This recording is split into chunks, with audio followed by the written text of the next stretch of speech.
ሄሊኮፕተሩ ያንተ ነው ወይ ስሉኝ፣ አይ እኔ ሄሊኮፕተር የለኝም ነጋዴ ነኝ።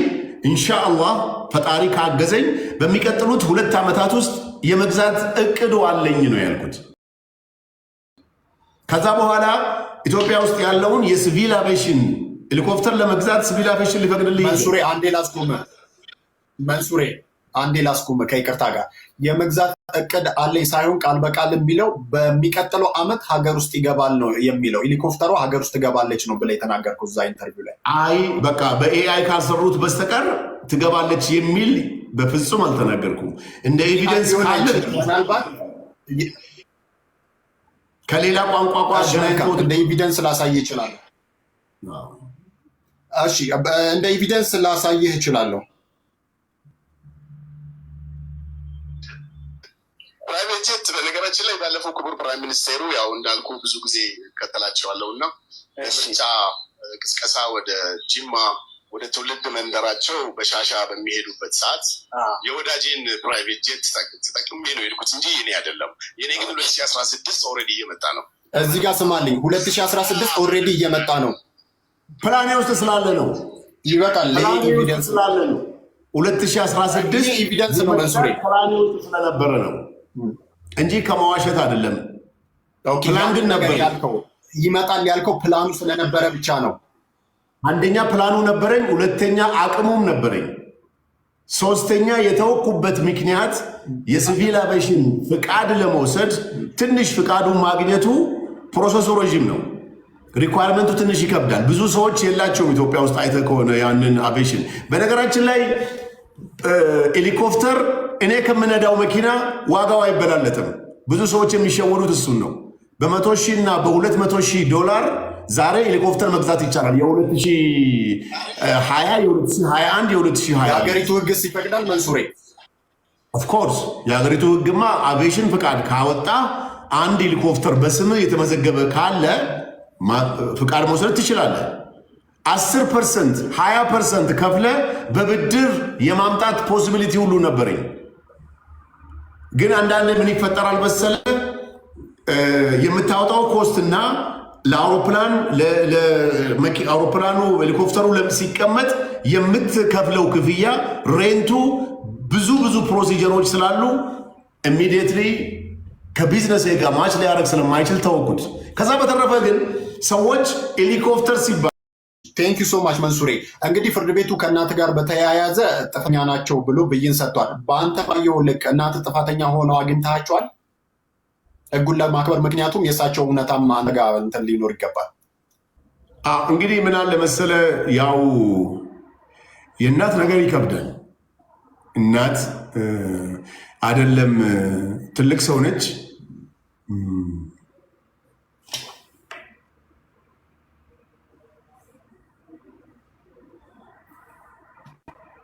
ያ ይገባኛል። የእናት ነገር ትንሽ ከባድ ነው መንሱሬ። አምሶሪ ይህንን ጥያቄ ያው ግዴታ መጠየቅ ስላለብኝ ነው የምጠይቀው። ስሜታዊ ስላደረኩ በጣም ይቅርታ አድርግልኝ። የእናት ነገር ምን አለ እንደሚያሳሳ ይገባኛል፣ ሆድ እንደሚያባባም። ነገር ግን ደግሞ ክሊር መሆን ስላለበት ነው። ጀስት ዛሬ ስላገኘው ዝም ብዬ አደባብሼ ላልፍ ስላልፈለግኩ ነው መንሱሬ። በጣም ይቅርታ።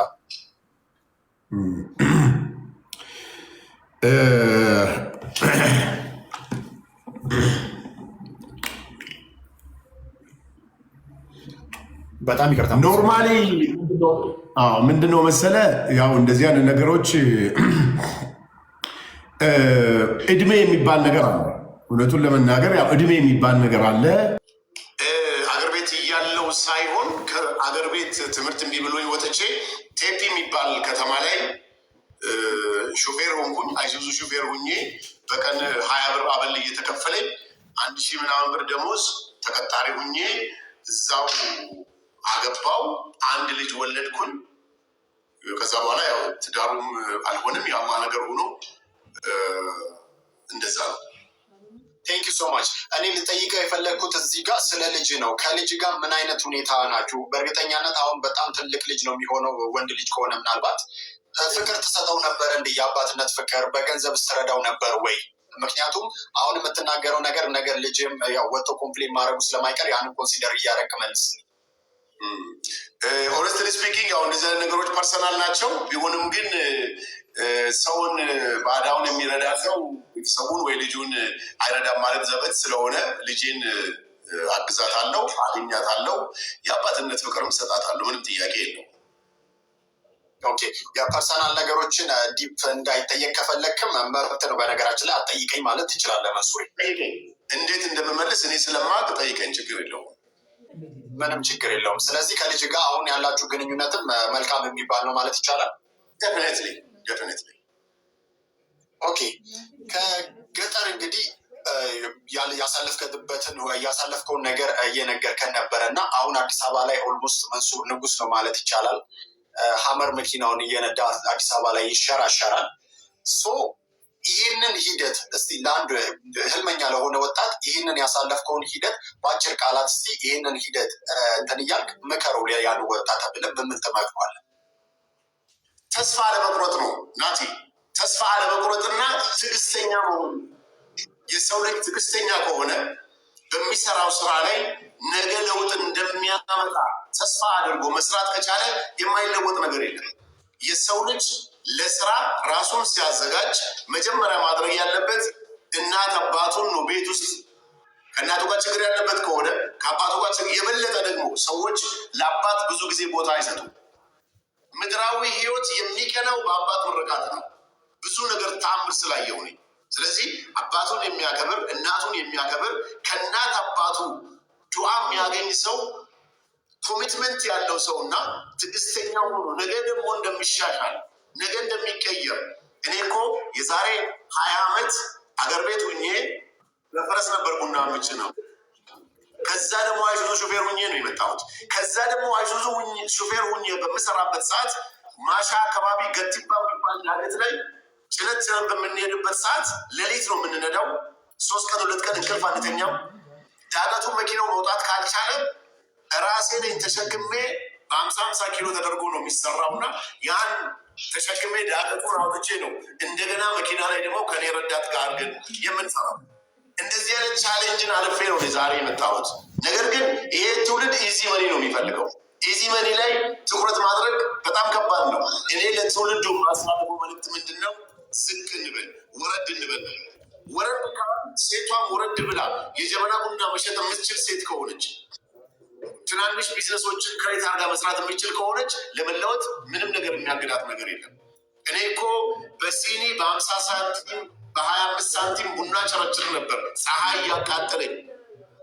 ስለዚህ ያንን ህይወት አልፌ ነው የመጣሁት እና እናንተም ያንን ህይወት ማለፍ አለባችሁ እያልኳችሁ አይደለም። ግን ወርዳችሁ መስራት፣ ፈጣሪያችሁን መፍራት፣ ኦርቶዶክስ ከሆንክ ቤተክርስቲያን መሄድ፣ እናት አባትህን ማክበር፣ ሙስሊም ከሆንክ ደግሞ መስጊድ መሄድ፣ ለፈጣሪ መታዘዝ። ጌታውን የሚታዘዝ ሰው፣ እናት አባቱን የሚታዘዝ ሰው፣ ማህበረሰቡን የሚያከብር ሰው፣ የሀገሩን ህግ የሚያከብር ሰው ተስፋ ያለው ትውልድ ነው የሚሆነው። እስከ ሰራን ድረስ የማንለወጥበት ምንም ምክንያት የለው። የሰው ልጅ ብዙ ጊዜ ምንድን ነው የሚሆነው? ቅድም ወዳልከው ነገር እንዳልመለስ እንጂ የሆነ ነገር ሲያይ እንዴ እነዚህ እኮ ባለ ጊዜ ናቸው፣ እነዚህ እኮ ባለ እንትን ናቸው፣ ከእነሱ ውጭ እኮ ማንም መስራት አይችልም እያለ ጊዜውን ነው የሚያሳልፈው ነው። ያን ነገር መጋፈጥ መቻል አለበት፣ መሞከር መቻል አለበት። በተቻለ መጠን አንተም ፓርት ኦፍ መሆን መቻል አለብህ እና በዚህ ዘመን ደግሞ ነገሮች እየተሻሻሉ ያሉበት ጊዜም ስለሆነ ያን የምናገኘውን ነገር ለሚያስፈልገን ጉዳይ እያዋለን መጠቀም ነው። ይህንን ነው የማስተላልፈው። መልካም መንሱሬ፣ በጣም ጥሩ መልእክት ነው። ምናልባት ያው እንትኑን ደረቅ እንዳላረገው አንዳንድ ጥያቄዎችን ልጠይቀ፣ የምርጫ ጥያቄዎችን ልጠይቀ። ከክቡር ጠቅላይ ሚኒስትር ዶክተር አብይ አህመድ እና ከክቡር የቀድሞ ጠቅላይ ሚኒስትር መለስ ዜናዊ ምረጥ። እውነቱን ለመናገር ሁለቱም በሰዓቱ ስራቸውን ሰርተዋል። የእኔ ጠቅላይ ሚኒስቴር ደግሞ ዛሬ አገሬን እየቀየረልኝ ህዝብን፣ ማህበረሰቡን እንደገና ደግሞ ኢንፍራስትራክቸሩን ትምህርት ቤት በሌለበት ትምህርት ቤት እየሰራ፣ ሆስፒታል በሌለበት ሆስፒታል እየሰራ፣ መንገድ በሌለበት መንገድ እየሰራ ያለ ጠቅላይ ሚኒስቴር ስላለኝ በፍጹም ክቡር ጠቅላይ ሚኒስትር መለስ ዜናዊ ጋር ላወዳደራቸው አልችልም። ነገር ግን እሳቸውን በሰዓቱ ወይ ምንም ጥያቄ የለው። ማብራሪያ የሌለው ነው እንደ አንተ ጥያቄ። ማብራሪያ የሌለው ከሆነ ማብራሪያ ባይኖር እድሉን አልነፍገም ብዬ ነው እንጂ ማብራሪያ የለው። ማብራሪያ ባይኖር አይ ማብራሪያ ከሌለው ማይ ላቭሊ ፕራይም ሚኒስተር ብራዘር ቴንክ ዩ። ከሀጫሉ ሁንዴሳ እና ከቴዲ አፍሮ አፄ ትቀልዳለህ እንደ አንተ። እንዴት ነው አፄን ከሌላ ሰው ጋር የምታወዳድርም? አጫሉ ነው እኮ ወንድሜ ብሎንክ ወት ከጥላሁን ገሰሰና ከአሊ ቢራ ማብራሪያማ አንድ ደቂቃ ፍቀድልኝ። እሺ መንሱሬ አፄ ጋር ማንንም ላወዳድር አልችልም። ወንድሜ ቴዲ አፍሮ በጣም የማከብረው በጣም የምወደው ሰው ነው። ዘፈኖቹ በጣም ይመቹኛል። አፄን ግን ከማንም ጋር ላወዳድረው ማብራት በፍጹም። ከጥላሁን ገሰሰና ከአሊ ቢራ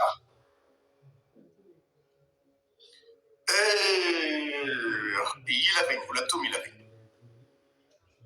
ይቻላል። በነገራችን ላይ መብት ነው፣ ይቻላል። እሺ ከፊልድ ማርሻል ብርሃኑ ጁላ እና ከጀነራል ሳሞራ ዩኑስ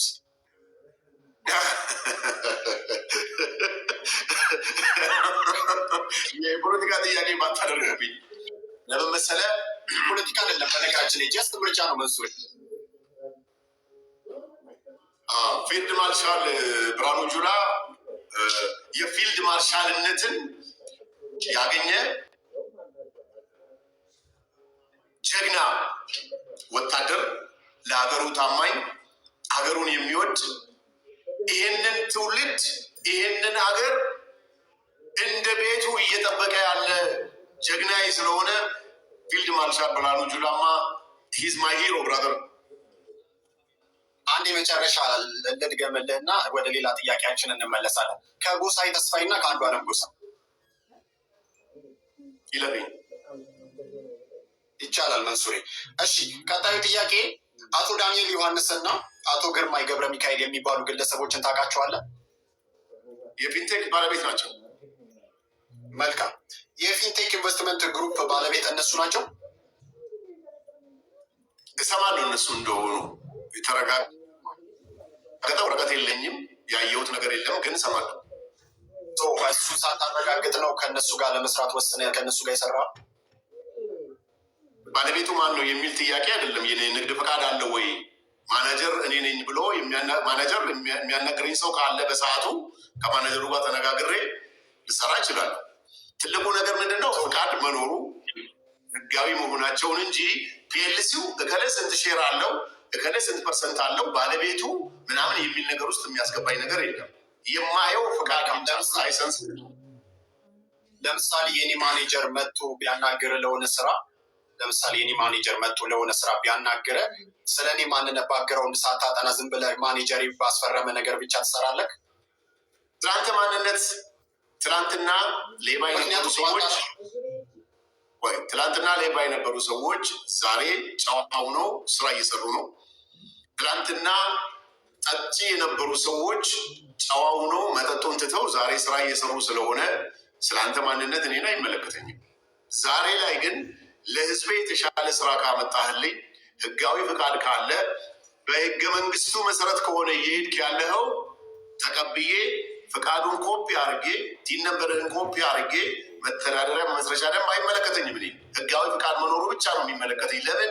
የመተዳደሪያ መስረቻ ደንቡ የመንግስት ጉዳይ ነው፣ የኔ ጉዳይ አይደለም እሱ።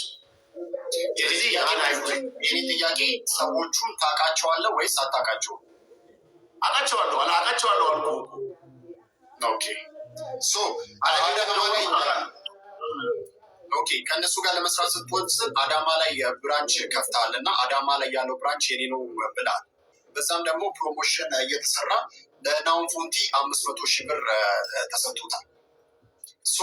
የፊንቴክ ኢንቨስትመንት ግሩፕ አዳማ ያለው ብራንች የመንሱር ጀማል ነው። ስለዚህ አንተ የእነሱ ፓርትነር ነህ። አዳማ ያለው ብራንች የኔ ነው ያስብለኝ ወይስ አይደለም? አይደለው።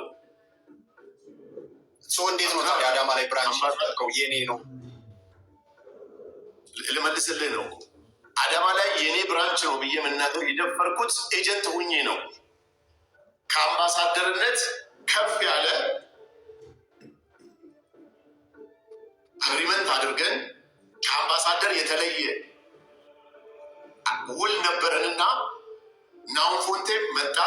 ቢሮ ተከፈተ። የኔ ነው ማለት ጀመር። ማስታወቂያ ሰርቼ ገና 15 ቀን ሲሞላኝ የፕሮሞሽን ሰዓታችን አልቋል። በዚህ ሰዓት እኛ ዋጋ ሁለተኛ ከዚህ በኋላ ነው ምን 15 ቀን ማክሲመም 15 ቀን ቢሆን ነው። በዛ 15 ቀን የቢሮ ስታብሊሽ ማድረግ ምናምን እንጂ የከፈለ ሰው የተመዘገበ ሰውም የለም። ግን ናውን ፎንቴን እንደዛ አድርጌ ፕሮሞሽን ከሰራ በኋላ እና ከኪሴ ነው ገንዘቡን የሚከፈልኩት። አይተ ከሆነ ያንቀ የኔ ነው የሚያስመስለው እሱ ነው። ከዛ በኋላ ወለድ ጋር የተገናኘ ነገር በእስልምና አስተምሮ አይፈቀድም። ዋጋ ጭማሪ እኔ 950 ሺህ ብር ነው ያልኩት። ቀሪውን በባንክ ያለ ወለድ ሊከፍሉ። አሁን ደግሞ ሌላ ፕሮሞሽን መስራት ስለማይቻል እኔ ማቆም አለብኝ ብዬ እንደ ማንኛውም ሰው አምባሳደርነቱንም ኤጀንትነቱንም ጠበቃዊ ደብዳቤ ጽፎ ለሚመለከተው በሰዓቱ ለነበረው ማናጀር ሰጥቶ ስራውን አቆምኩኝ። ከዛ በኋላ ሄጄ አላውቅም። ከዛ በኋላ ማስታወቂያ ሰርቼ አላውቅም። ከዛ በኋላም ስለ ፊንቴክ አውርቼ አላውቅም። ነገር ግን አምባሳደር ስለሆንኩኝ አምባሳደርነቱ ቢቆምም ብዙ ሰዎች በእኔ ስም የኔንም ቪዲዮ አይተው የከፈሉ ስለነበሩ ይሄ ጉዳይ እንዴት ነው በሚል በተደጋጋሚ ከባለቤቶቹ ጋር እኔ ብቻ ሳልሆን አምባሳደሮቹን ተሰብስበን እናገኛቸዋለን። ኦኬ መንሱሬ፣ ይህንን ጉዳይ ስናወራ እንደው እንትን እናድርገው መንሱር፣ እንደው ለህዝቡ ክሊር ለማድረግ ለዚህ ለተከበረ ህዝብ ክሊር ለማድረግ ነው እንጂ እኔም እንደ ጋዜጠኛ ጎበዝ ጠያቂ ለመሆን ሳይሆን አንተም መልስ መልሷል ለመባል ሳይሆን እንደዛ እናድርገው፣ ነገሩ ቀለል አድርገን ማለት ነው። ምክንያቱም የማንኛውም የኮሚኒኬሽን ዓላማ ነገሮችን ቀለል አድርጎ ለህዝቡ ማስተላለፍ መሆን ስላለበት ማለት ነው። ስለዚህ የምጠይቅ ጥያቄ የፊንቴክ አመሰራረትንና በመጀመሪያ የምንነግረኝ የፊንቴክ አመሰራራትና በዛ ውስጥም ደግሞ አንተ ወደዛ ጆይን ያረክበትን መንገድ ንገረንና ሌሎች ጉዳዮችን እንነጋገራለን። እንግዲህ ምንድነው መሰለህ የፊንቴክን አመሰራራት መንሱር መናገር አይችልም። ፊንቴክ ራሱን የቻለ ተቋም ሆኖ ድርጅት ሆኖ ኢምፖርተር ዋቴቨር ንግድ ፈቃድ ይዞ ራሱን ችሎ የመጣ ተቋም ስለሆነ መንሱር ስለ ፊንቴክ መልስ መመለስ አይችልም። እሺ እዛ ሊመልስ ብራንድ አምባሳደር መንሱር ይቅርታ፣ ብራንድ አምባሳደር ሆነ እዛ በገባበት ሰዓት የዚህ ዓላማ መቼም አንድ ካምፓኒ እንትን ይኖረዋል፣ ቪዥን ወይም ሚሽን ይኖረዋል አይደለ? ተልእኮ ምንድን ነው? አንተ ያወቀው እዛ ውስጥ የዚህ ካምፓኒ ተልእኮ ምን ነበረ? የመጀመሪያው አትራክት ያደረገኝ ነገር እኔ በ950 ሺህ ብር ሰዎች ቅድሚያ ከፍለው ምንም ወለድ ሳይኖርበት ወለዱን በ5 ዓመት ቀሪውን ገንዘብ እንደሚከፍሉ ተነግሮኝ ስቴዲየም አባ ምንድነው ኦሮሚያ ባህል ቱሪዝም ላይ ሲያስረክቡ አይቼ ስካይላይት ላይ እንዲሁ በመቶ የሚቆጠር መኪና ሲያስረክቡ አይቼ በ950 ሺህ ብር ከፍለው ሌላውን በ5 ዓመት ቀሪ ክፍያ ተብሎ ብቻ ሳይሆን በትክክል ፕራክቲካሊ በአይኔ ያየሁት ሰዎች ይኸው ቁልፋችንን ወሰድን ብሎ መኪናውን ቤቱን አስሮ ከሚስቱ ጋር የሄደበትን አይቼ አምባሳደር ሆንኩ። ይሄ ማለት እኔ በምጠቀመው ፕላትፎርም ላይ እኔ ፎሎ የሚያደርገኝ ወይ ኤጀንት ያልኩ አዳማው ላይ ነው። የአንድ ሳምንት ነው ወይ 15 ቀን ነው ኤጀንትነቱ። ከአምባሳደርነት ኤጀንትነት የሆነው የአዳማው ብራንች ነው። የአዳማው ብራንች እንደተጀመረ የዋጋ ለውጥና በወለድ ክፍያ ስለመጣ ከእምነቴ ጋር ስለማሄድ አቁሜዋለሁ። ስለዚህ እዛ ጋር የሚወስድን ነገር የለም፣ ቁሟል ማለት ነው። አሁን ይሄ ሰው አትራክት ያደረገኝ 950 ሺህ ብር ሰዎች ከፍለው መኪና ሲረከቡ በአይኔ አይቼ ኢትዮጵያ ውስጥ አሉ የሚባሉ ሚዲያዎች መጥተው ኢንተርቪው አድርገው እኛ በ950 ሺህ ብር ቆጥበን ነው ያገኘነው ብለው ኢንተርቪው ተደርጎ ደስ ብሏቸው ይሄንን አይቼ ነው የገባሁበት። ለማህበረሰቡም ይጠቅማል ብዬ ነው የገባሁበት።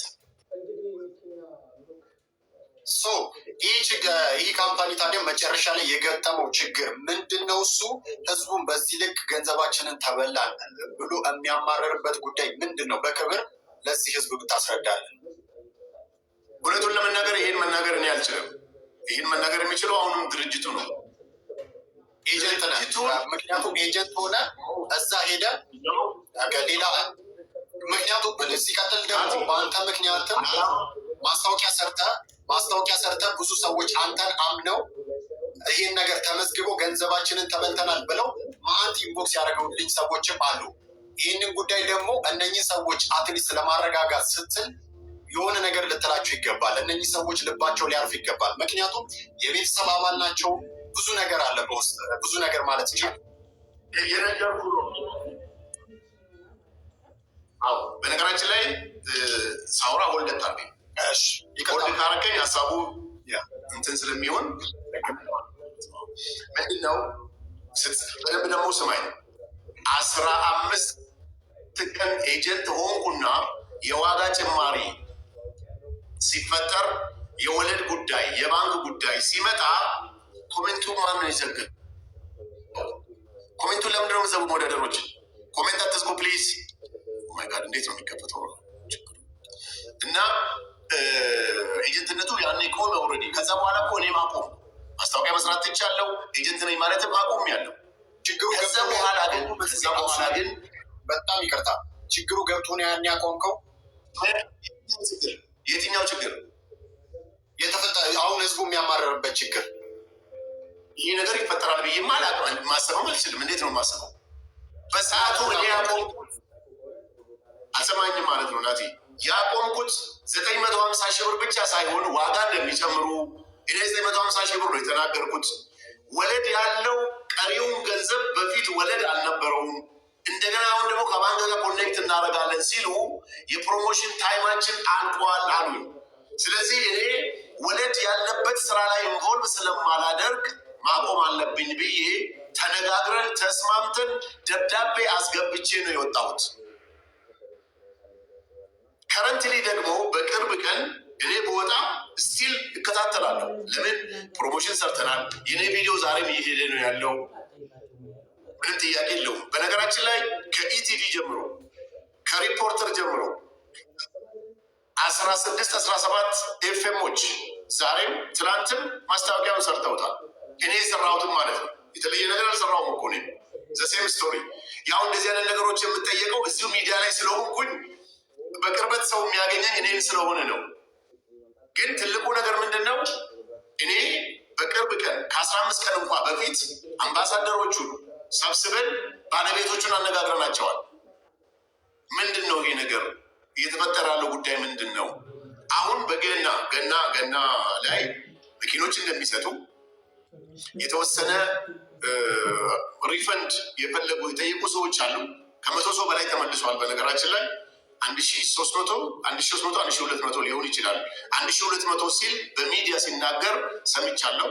የከፈሉ ሰዎች ከዛ ውስጥ ከ100 ሰው በላይ ወስደዋል። በጣም ብዙ የሚባል 4 ዙር መኪና ተሰጥቷል። ብዙ አሁን ሶሻል ሚዲያ ላይ የምታየው ከ10 ሺህ ከ5 ሺህ ሰው በላይ እንደከፈለ ተደርጎ ነው የሚወራው። እና ድርጅቱ ዛሬም አክቲቭ፣ ዛሬም ስራ እየሰራ ያለ፣ ዛሬም ደግሞ መኪና እያመጣ ያለ ተቋም ነው። እንደዛ ስል ዛሬም ክፈሉ እያልኩ አይደለም። ማስታወቂያ እየሰራሁም አይደለም። እየሰራ ነው መንሱሬ። አሁን ዛሬ አንተ ምንም ግንኙነት የለም ወይስ አሁንም አብረህ እየሰራ ነው? ምንድን ነው? ምንም በስራ እንገናኝም እንደ ማንኛውም ሰው። ግን ስንት ዓመት የማውቃቸው ወዳጆቼ ናቸው። ብራንድ አምባሳደርነቱ ቀርቷል። 6 ወር ሞልቶኛል። ኦኬ። ስለዚህ ምንም ግንኙነት ከካምፓኒው ጋር የለም መንሱር ጀማል? የለኝም። ኦኬ። ምናልባት እነኚህ ሰዎች ገንዘባችንን ተበላን የሚሉትን ሰዎች መንሱር እንደ ሶሻል ሚዲያ ተጽዕኖ ፈጣሪ ብዙ ተምሳሚነት እንዳለው ሰው የምትላቸው ነገር ይኖራል? እንደው ተስፋ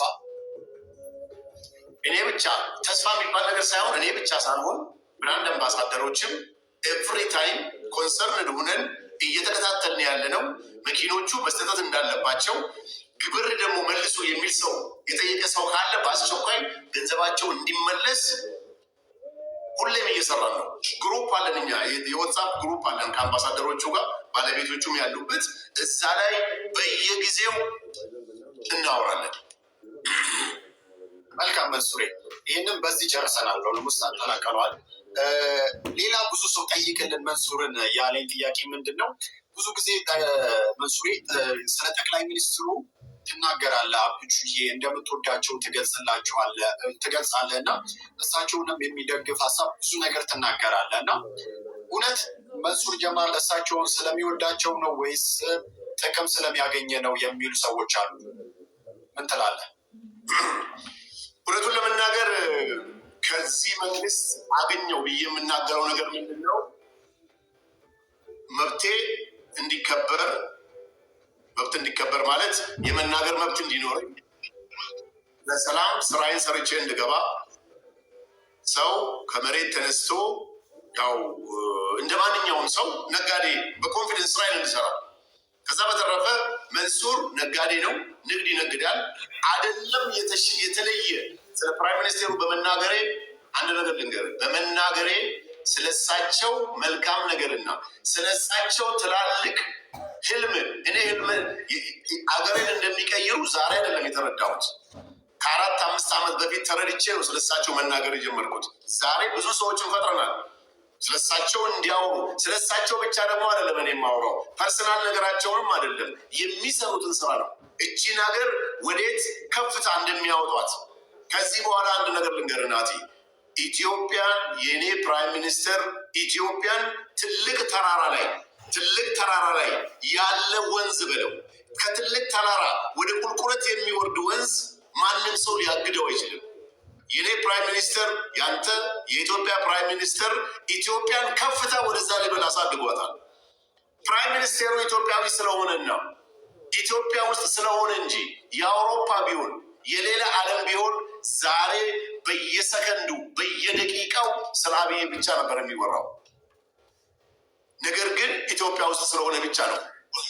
የአሜሪካ መሪው እኮ ዶናልድ ትራምፕ ዛሬ ላይ ኖቤልን ለመሸለም የማያደርጉት ጥረት የለም። ፕራይም ሚኒስቴራችን ግን ተመርጠው ገና በ2 ነው በ3 ዓመታቸው ነው ኖቤል ተሸላሚ የሆኑት። እያንዳንዱ ብዙ ነገር ሊጠቅስልህ ይችላለሁ። ከግሪን ለጋሲ ጀምሮ በቢሊየን የሚቆጠር ችግኝ አገሬ ላይ እንዲተከል እኔ ብቻ ሳልሆን የልጅ ልጅ እንዲጠቀም ለስንት ዓመታት እየተዘረፈ የነበረውን አባይ 70-80% ምን ተጥሎ የነበረን ከመሬት አንስቶ ዛሬ እኮ ትሪሊዮኖቹን እንድናገኝ ያደረገልኝ መንግስት ነው። እንዴት ነው ፕራይም ሚኒስትርን የማልደግፈው? እንዴት ነው ስለሳቸው ስም ማላወራው? እንዴት ነው ስለሳቸው ከፍታ የምናናገረው? የሚታይ ነገር ስለሆነ የማያሳፍር ነገር ስለሆነ ሁሌም ድረቴን ነፍቼ ስለ ፕራይም ሚኒስቴሩ እናገራለሁ። ይሄም በመናገሬ ግን 0% የተናገረው ነገር ምንም አይነት ጥቅም አታገኝም። መንሱሬ 0% እየመጣሁልህ ነው። 0% ጥቅም አላገኘሁበትም። 0% እኔ በጣም ከ4-3 በላይ ባንኮችን የራሴን ቋንቋ የሚናገሩ ሊያግዙኝ ይችላሉ ብዬ 100-200 ሚሊዮን ብር ብድር ጠይቄ ህጋዊ ጋራንቲ አቅርቤ ህጋዊ ሰነድ አቅርቤ የምሰራውን ስራ አሳይቼ የጠየቅኩት ገንዘብ 100-200 እጥፍ በላይ ጋራንቲ አቅርቤ ብድር ላገኝ አልቻልኩም። 1 ብር ብድር እንኳን ላገኝ አልቻልኩም። በዚህ ቤት ተመዝግቦ ያለ 100 ሜትር የለም ኢትዮጵያ ውስጥ። ጠይቅ ማንንም። እኔ ጋ አሁን ከ1200 ሰው በላይ ነው ያለው። መሀንዲስ ይኖራል። ጠዋት ገብቶ ጉግል ሊያደርግ ይችላል። በዚህ ቤት ተመዝግቦ ያለ የፕራይም ሚኒስቴሩ ደጋፊ ጥቅም እንኳ ቢባል የኔ ጥቅም ነው ብዬ ላስበው የሚችለው በኮንፊደንስ ስራዬን እንድሰራ አድርጎኛል። ከዛ በተረፈ ግን እሳቸውን በመደገፍ የእሳቸውን ወሬ በማውራት የተጠቀምኩት አንድም ነገር የለም። አንድም ነገር ለጥቅም ደግሞ አልሰራም።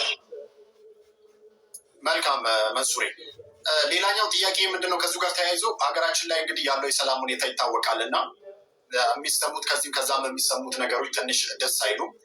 ያው በጎ ጎኑን ይህንን ከተናገርክ ዘንድ እንዴት ትመለከተዋለህ? አሁን ያለውን የሀገራችንን የሰላም ሁኔታ እንደ አንድ ግለሰብ ወይንም ደግሞ እንደ አንድ ተጽዕኖ ፈጣሪ ወይንም እንደ አንድ ባለሀብት አንተስ ምን አይነት አስተዋጽኦ እያደረግ ይገኛል ለሰላም? ለሰላም በማገኘው አጋጣሚ ስለ ሰላም ሰብካለሁ።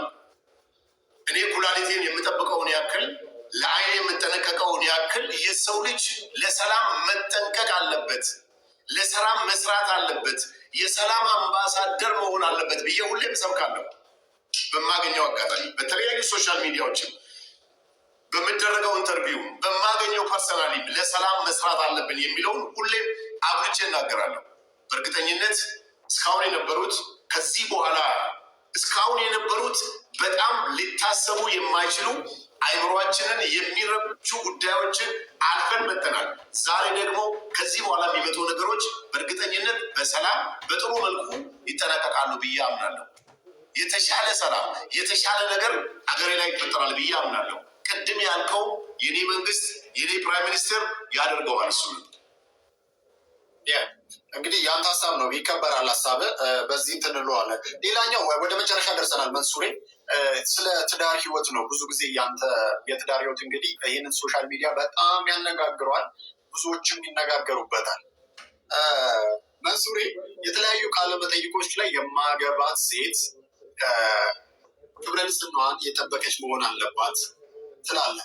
ነገር ግን ይህኛውን ጥያቄ ከመጠየቄ በፊት ከአንድም ሁለት ትዳር ፈታሃል ባልሳሳት። ከተሳሳት ባረነኝ እስካሁን ባረጋገጥኩት፣ ምናልባት ከጨመረ እንትን በልልኝ። እንዲጨምር ነው የፈለከው? ተው እንጂ ጋሼ፣ ምንድን ነው ነገሩ? እኔ ማላውቀው ምን ማላውቀው እኔ የደረስኩበትን ነው ሁለቱን የምለው። መንሱሬ ያው እንግዲህ ሁለት ትዳር ነው። የመጀመሪያው የልጄ እናት የዛሬ በልጅነት ሳታቅ የተፈጠረ ጉዳይ፣ አሁን ደግሞ በቅርብ ቀን ከ911 ጋር ተያይዞ አሜሪካ የነበረው የሁሉም የቲክቶክ ማህበረሰቡ የሚያውቀው የድሮ እንግዲህ የተፈጠረ ሁለት ነው ያለው። እንግዲህ እስካሁን ድረስ ምንም ነገር የለም። ግን ምናልባት ጥያቄ ላይ ብዙ ጊዜ ልጃገረድ የሚል ጥያቄ ያልከው ነገር ጥያቄ መጣበታለሁ መንሱሬ፣ እሱን ጥያቄ መጣበታለሁ። እኔ ልጠይቅ የፈለጉት ምናልባት ትዳር በስነስርዓት ላለመኖሩ ማለት ትዳር ውስጥ ላለመቆየተ አንተ ጋር ፐርሰናል ችግሮች ይኖሩ ይሆን እንደ የሚል ጥያቄ መጠየቅ ፈልጌ። እንግዲህ ያው እንደዚህ አይነት ነገሮች ብዙ ጊዜ ምንድን ነው የሚሆኑ መሰለ፣ እኔ አሁን እስካሁን ካለኝ ኤክስፒሪየንስ ከሁለቱም ካለኝ ኤክስፒሪየንስ አለመታገሴ ለዚህ ጉዳይ ዳርጎኛል ብዬ አስባለሁ። የመጀመሪያውም ገጠር ክፍለ ሀገር የነበረው የትዳር ህይወት ወደ አዲስ አበባ እኔ መምጣት ፈለግኩ። እሷ ደግሞ ቤተሰቦቿን መርዳት ትፈልጋለች፣ አባት እናቷን ማገዝ ትፈልጋለች። ትክክል ነች፣ ሪስፖንስብል ነበረባት በሰዓቱ። እኔ ግን ያው የእህል ውሃ ነገር ሆነና ፈጣሪ ርስቅ ያለው አዲስ አበባ ነው፣ ወደዛ ሂድ ሲለኝ ወደዚህ መጣሁ። በሰዓቱ የእሷንም ስሜት ተቀብዬ አምኜበት እዛው አካባቢ ቢሆን ኖሮ እስካሁን ድረስ ብዙ ልጆች ብዙ እንትን ይኖረኝ ነበር። ባለመታገስ የተፈጠረው ነገር ነው። ትዳር ትዕግስት ይፈልጋል። ትዳር መረጋጋትን ይፈልጋል። ትዳር አንደርስታንዲንግን ይፈልጋል። የልጅነት ጉዳይ ስለነበረ ነው። አሜሪካም ደግሞ መጥቶ የተፈጠረው ነገር ስቲል ባለመታገስ ነው ብዬ ነው የማስበው እና ታግሼ ብሆን በሰዓቱ ነገሮችን ቀለል አድርጌ ባህሪያቸው ኖሮ ቢያንስ ዛሬ ላይ 1 ዓመት ትዳር ይኖረኝ ነበረ። ግን አልሆነም። ኢንሻአላህ እንግዲህ ይሁ ወደፊት ይኖራል። ስለዚህ የአንተም ፐርሰናል ባህሪዎች ትዳር ውስጥ ማተር ያደርጋሉ ማለት ነው። አድርገዋል። አለመታገሴ ብቻ። ከዛ በተረፈ ግን መንሱር በጣም መልካም፣ ትዳሩን የሚወድ አላህን የሚፈራ ትዳርን ትዳር ብሎ ከያዘ በትዳሩ ጸንቶ የሚኖር ሰው ነው። ግን የሁኔታዎች አለመመቻቸት፣ ትዕግስት አለማጣት የድሮ እንዳልኩ የልጅነት ጉዳይ ነው። እዚህ ጋር ደግሞ ስትመጣ የተፈጠረው ከትዕግስት ጋር የተገናኘ ነገር ሊሆን ይችላል ብዬ አስባለሁ። አላህ ሲል ነው ሁሉም ነገር የሚሆነው። ናቲ፣ አንዳንድ ሰው በብዙ መልኩ የተሳካ ኑሮ ይኖራል፣ የተሳካ ቢዝነስ ስኬታማ ያደርገዋል፣ ታዋቂም ይሆናል። አንዳንዴ ደግሞ ቤቱ ላይ ያለውን ነገር ላይ ችግር ሊኖር ይችላል እና ያንን ችግር እንግዲህ ኢንሻአላህ እናስተካክለዋለን። መልካም። ያው ወደ ቅድሙ ጥያቄ ልመለስልህ። ያው ብዙ ኢንተርቪዎች ላይ ወይንም ደግሞ ስለአንተ ጉዳይ ሲነሳ እኔ ማግባት የምፈልጋት ሴት ክብረ ንጽህናዋን የጠበቀች ወይንም ደግሞ ድንግል መሆን አለባት፣ ያው ቀጥታ አማርኛው ማለት ነው። እንደዛ አይነት ነገሮችን ቃለመጠይቆች ላይ ተናግረሃል እና ስለ እሷ ክራይቴሪያዎችን አወጣና አንተስ እንዴት ነው? ወይስ ገንዘብህን ተመልክተህ ነው እንደዚህ ልትል የቻልከው? እናቴ ምናልባት ይህንን ጥያቄ ጠይቅልን ያሉ ሰዎች ተሳስተው አሳስተዋል ብዬ አስባለሁ። አንድም ቀን ማገባት ልጃገረድ መሆን አለባት ብዬ አስቤም ብዬም አላውቅም። ክብረ ንጽህናዋን የጠበቀች ማለት ምን ማለት ነው? ክብረ ንጽህናዋን የጠበቀች ቢሆን ይመረጣሉ። አላውቅም። የአንተ አማርኛ አይ ልጃገረድ ልጃገረድ መሆን አለባት ብዬ አንድም ቀን ክብረ ንጽህና ዳይሬክት ከዛ ጋር ነው የሚያያዘው። ክብረ ንጽህና ዳይሬክት ከዛ ጋር ይያላል። እንደዛ ብያለሁ። ክብረ ንጽህና ብለሃል። ክብረ ንጽህና አላልክም? ክብረ ንጽህና የምልበት ምንድን ነው መሰለህ? አሁን ለምሳሌ አንዳንዴ ትዳር ላይ ስትወያይ ስትነጋገር ወይ ጥያቄ ስትጠየቅ ልጃገረድ ነው ወይ ማግባት የምትፈልገው ብሎ ሰው ይጠይቃል። ትዳር ያላገባች ሴት ልጅ ለእኔ ልጃገረድ መሆን አለባት፣ ምንም ጥያቄ የለው። አግብታ የፈታች ግን ልጃገረድነትን ሪኳየርመንት አላደርገውም። ማንነቷን ነው የማየው። በጣም ብዙ ሰዎች ያቺ ሴት ብትመጣ ዛሬ ታገባታለህ ብትስማሙ? 100% እንዴ ምን ጥያቄ አለው? ትዳር ኑሯት ክብሯን የምትጠብቅ ፈጣሪዋን የምትፈራ ሴት ከልጃገረድም በላይ ነች እኮ እሷ። ግን ላይ ያላገባች ሴት ምንም ጥያቄ የለው ክብረ ንጽህናዋ መጠበቅ መቻል አለባት። ለምን? በኦርቶዶክስም በሙስሊምም ብትሄድ ከትዳር በፊት የሚደረግ ነገር ኃጢአት ስለሆነ። ስለዚህ ክብረ ንጽህና ማለት ድንግልና መጠበቅ አለባት ነው ዞሮ አማርኛው። ያላገባች ከሆነች ያላገባች ከሆነች ስለዚህ ክብረ ንጽህና ይኖራል። አግብታ የፈታች ከሆነች ግን ይህን ጥያቄ አልጠይቅም። ለምን እጠይቃለሁ? እንዴትስ እጠይቃለሁ? ማንነቷ ነው የሚወስነው ከዛ በኋላ ያለው ጉዳይ። ስለዚህ አግብታ ብትፈታም በድጋሚ ልጠይቅ፣ አግብታ ብትፈታም ከተስማማችሁ ፐርሰናል ባህሪዋ ጥሩ ከሆነ ታገባታለህ። አንተ ምንም ችግር የለብህም።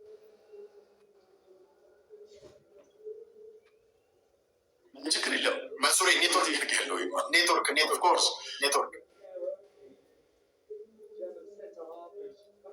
አንተ ጋር በጣም እኔ ምንም ችግር የለብኝም። ያ መልካም።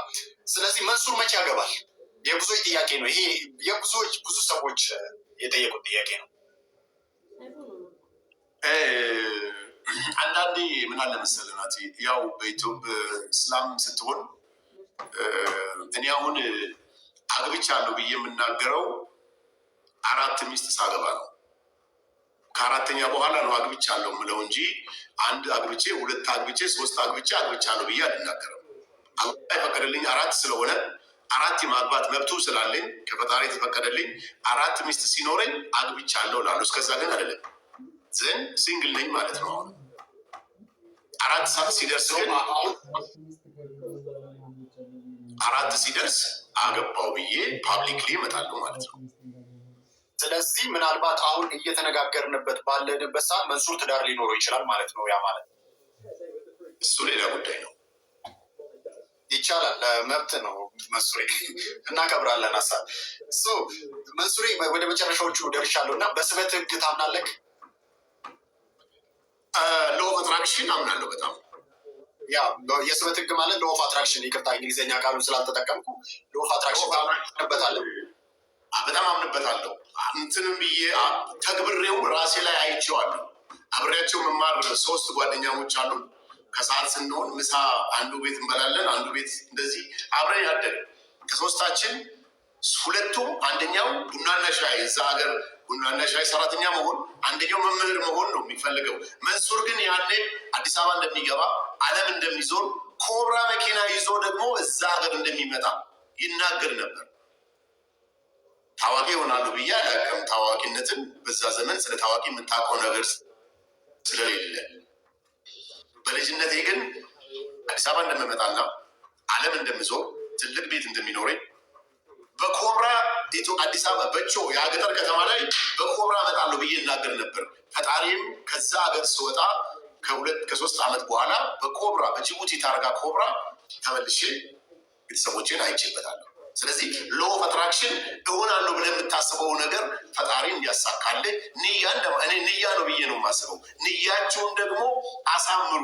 የተሻለ ነገር ነይቱ ይላል አላህም በቁርአንም ስላለ እኔ ሞስትሊ ህይወቴን ከሃይማኖቴ ጋር ነው አገናኝቼ የምኖረው። ለምን የሰው ልጅ በሸሪያ ከኖረ ቤቱን በሸሪያ ካስተዳደረ ኑሮውን በሸሪያ ካስተዳደረ የሚናገረውን ንግግር በሸሪያ ካደረገ የሚለብሰውን አለባበስ በሸሪያ ካደረገ አረማመዱ በሸሪያ ከሆነ ዲን እስላም ይህን ሁሉ ስለሚነግር ኑሮዬን በሸሪያ ነው የማደርገው። መልካም መንሱሬ፣ ያው ከዚሁ ጋር ተያይዞ ከስበት ግን ለምንድን ያነሳውልህ የሆነ ጊዜ ፕሬዚዳንት ሆናለሁ ብሏል መንሱር የሚሉ እንትኖች አንተም ብለሃል። እርግጥ ፕሬዚዳንት ሆናለሁ ብለህ ነበረ። ያንን ነገር ያልከው ፕሬዚዳንት ሆናለሁ ያልከው አሁን ሀሳብን ቀይሮ ሊሆን ይችላል። ያው እንደዛም አይነት መረጃዎች እየወጡ ስለሆነ ማለት ነው። ፕሬዚዳንት ሆናለሁ እያልከው የስበት ህግን ተማምነህ ነው ወይስ አቅሙና እውቀቱ አለኝ ብለህ ስላሰብክ ነው እንደዛ ያልከው? ከ15 እስከ 15 ትዝ ይለኛል ከጋዜጠኛ ማይ ጋድ እንዳትናደድ ብቻ ስሟን ስረሳቸው ጓደኛችን ነች በጣም እና ከእሷ ጋር ኢንተርቪው ሳደርግ ነው ከ15 ዓመት በኋላ ፕሬዚዳንት እሆናለሁ ብዬ የተናገርኩት እና ከዛ በኋላ ያለው ነገር ምንድን ነው? እኔ ፎሎወርሱ ይህ ሁሉ በብዙ ሚሊዮን ሚኒመም አሁን ከቲክቶክ ከፌስቡክ አንድ ላይ ስታየው ወደ 4 ሚሊዮን የሚጠጋ ሰው ነው ፎሎ የሚያደርገኝ እና ይሄ 4 ሚሊዮን ፎሎ የሚያደርግ ሰው ከአንተ ምንድን ነው መማር ያለበት? ቤቴ አይደለችም የአዲስ አበባ ልጅ ስም አጠፋኝ፣ ጻፉልኝ ፕሊዝ። እና ትውልዱ የሆነ ነገር ማያዝ መቻል አለበት ከኔ። መንሱር በ15 ዓመት ፕሬዚዳንት ሆናለሁ ብሎ ካሰበ እነሱ ደግሞ በ3 ዓመት ማስተርሴን ይይዛለሁ፣ ከ2 ዓመት በኋላ ይህን ቢዝነስ ሰራለሁ፣ ይህን በዚህ ዓመት ተቀጥሮ እየሰራ ነው፣ ከሚቀጥለው ዓመት የራሴን ኢንካም ክሬት አደርጋለሁ ብሎ እንዲያስቡ መንገድ የከፈትኩላቸው ስለመሰለኝ ነው። እንግዲያውስ ምንድን ነው የሚሆነው? ምናልባት አሁን ባለበት ሁኔታ ደግሞ የኢትዮጵያ ህገ መንግስት የሚፈቅድልኝ ከሆነ ከተወሰኑ ዓመታት በኋላ በግሌ ተወዳድሬ ፕሬዚዳንት መሆን በሰዓቱ ያለኝ ካፓሲቲ የሚፈቅድልኝ ከሆነ ከመሆን ወደኋላ አይደለም፣ ምንም ጥያቄ የለውም። ግን ሰው ህልም እንዲኖረው፣ ጎል እንዲኖረው፣ ራዕይ እንዲኖረው፣ ተስፋ እንዲኖረው ያደረግኩት ነገር ነው። ስለዚህ 50-50 ነው የፕሬዚዳንትነቱ ጉዳይ። አዎ እንደዛ በለው ማቲያው፣ በተለይ አሁን ምክንያቱም ያው ፓርላማ ያው ብዙ ነገሮች አሉትና ሂደቱ። ስለዚህ ይህን ነገር ለመደምደም መንሱር ይህንን የተናገረበት ምክንያት ቀደም ያነሳው ሀሳብ አለ፣ ሰዎችን ሞቲቬት ለማድረግ ነው። እዚህ ጋም ደግሞ ከተሳካልኝ ይገባሉ። ስለዚህ በ50-50 በሚለው እንይዘዋለን። ሌላኛው ጥያቄ ብዙ ባለሀብቶች ሚዲያ ላይ አይታዩም መንሱር፣ ብዙ ባለሀብቶች ሚዲያ ላይ በጭራሽ አይታዩም እና እነሱ ማየት ራሱ ብርቅ ነው እና ራሳቸውን ደብቀው ነው ስራቸውን የሚሰሩት። እና አንተ ብዙ ጊዜ ሚዲያ ላይ ሚዲያ ላይ መታየት ከእነሱ አንጻር አቀሎኛል ብለህ ታስባለህ? ለቃላት አጠቃቀሙ ይቅርታ፣ ያው ጀስት ኤግዛክት ቃሉ የሚገልጸው ይሄኛው ስለሆነ ነው። በጣም ይቅርታ፣ በክብር ነው የምጠይቀህ ይህንን ነገር።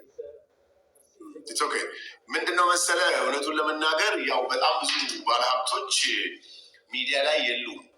ዛሬ ግን ብትጠይቃቸው 99% እንደኔ ቲክቶክ ቢኖረው የማይፈልግ ባለሀብት የለም። እንደኔ አስቴር በዳኔ ቴንክ ዩ ሶ ማች። አስቴር በዳኔ ነች ጋዜጠኛዋ፣ በጣም የማከብራት የምወዳት በጣም ጎበዝ ጋዜጠኛ ነች። እንዳንተው ታፋጥጠኝ ነበር ያኔ እና አስቴር በዳኔ በጣም ነው የምወድሽ። አም ሶሪ የኔ እህት እና አስቴር በዳኔ ነበረች ያኔ ፕሬዚዳንትነቱን እሷ ነች እንዲያው የበለጠ ሰው ጋር እንድደርስ ያደረገችኝ። በነገራችን ላይ አስቴር በዳኔ ነች። ብዙ ጊዜ ኢንተርቪው የመደረግ እድሉ አልነበረኝም በብዙ መልኩ እና እሷ ነች ያኔ አስታውሳለሁ። ዋልታ ቲቪ ላይ አቅርባኝ ትዝ ይለኛል። ያኔ የዛሬ ስንት ዓመት ኢንተርቪው እኔና እሷ አስቴር በዳኔ ጋር የነበረኝ ኢንተርቪው የሚገርም ነገር ከ30 ደቂቃ በኋላ በባለስልጣን ትዕዛዝ ነው የተቋረጠው። ያ ኢንተርቪው እንዳይተላለፍ ነው የተደረገው። ተደርጎ የማያውቅ ኢንተርቪው ሳንሱር ተደርጎ አልፎ፣ ነገር ግን መንሱር ፕሬዚዳንት ሆናለሁ ብሎ እየተናገረ ነው በሚል አቋርጠውታል። ትዝ ይለኛል፣ ይሄ ነገር በጣም ትዝ ይለኛል። በጣም ተናድጄም ነበር።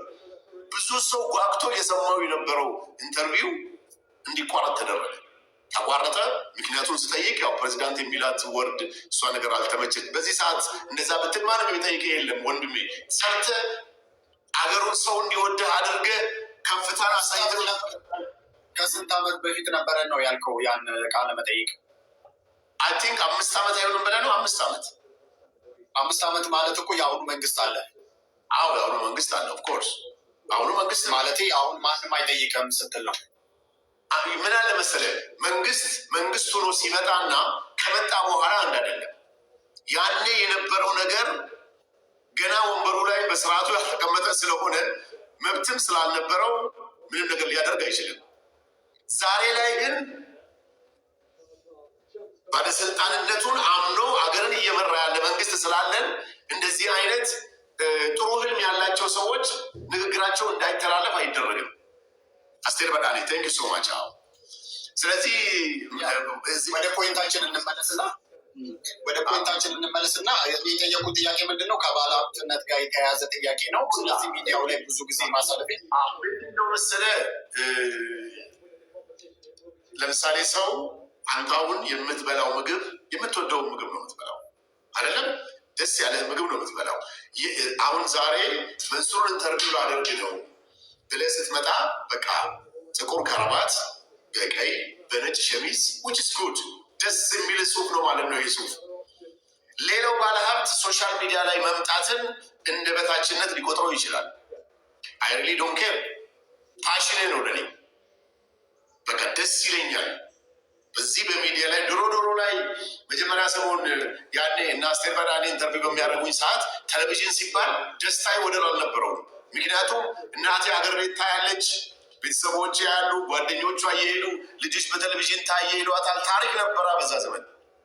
የቅርብ ጊዜ ታሪክ ነው፣ በዘመን የምትለው ነገር አይደለም። ስለዚህ በጣም ደስ ላይ ነበረ። ከዛ በኋላ ግን ፓሽኔትድ እየሆንኩ መጣውና ሞርዝ ይቀረው። አሁንም ግን ደግሜ የምነግርህ ነገር ቢኖር ቢሊዮነር የምትላቸው ባለሀብቶች ዛሬ ላይ ሆነው ሶሻል ሚዲያ ላይ እየመጡ ነው። መጥተዋልም ደግሞ